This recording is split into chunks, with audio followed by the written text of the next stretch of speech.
project due, but instead of working on it right away, you find yourself laying in bed or scrolling on social media or doing anything but your project? That's called procrastination.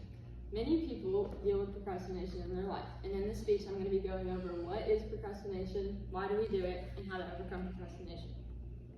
I'm someone who procrastinates all the time, whether it's over big things like school projects or little things like making my bed in time. It's always been a goal of mine to stop procrastinating, but it wasn't until I started researching this project until I knew how. So what is procrastination? Procrastination involves putting off a task or a goal and doing something that's less important instead. Procrastination is a normal part of human behavior. It is not laziness or a personal flaw. So now that we've looked at what procrastination is, we're going to look at why people are affected by it. There are many reasons why people might procrastinate, but in this speech we will only go over select reasons and main variants of procrastination. Procrastination results in more stress in the long term. People may delay action with the idea that they will feel better in the short term. You may procrastinate out of fear. For example, you might delay an essential medical test because you're afraid of a diagnosis. The more anxiety we experience about a task, the more likely we are to put it off until later. Procrastination can root from anxiety as well as cause anxiety. So how can we overcome it? The first step for avoiding procrastination is to reduce the number of decisions you need to make during a given day by making those decisions ahead of time.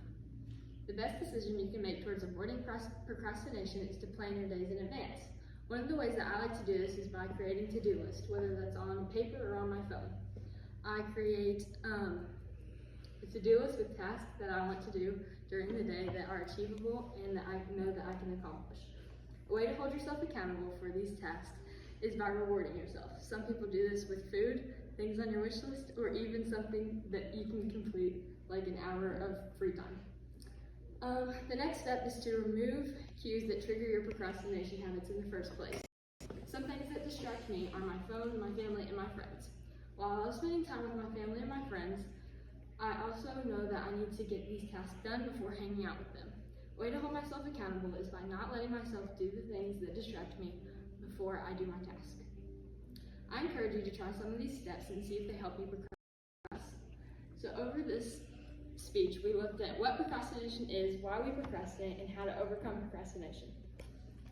Procrastination isn't something that should take over your life. It is a small setback to a world of possibilities.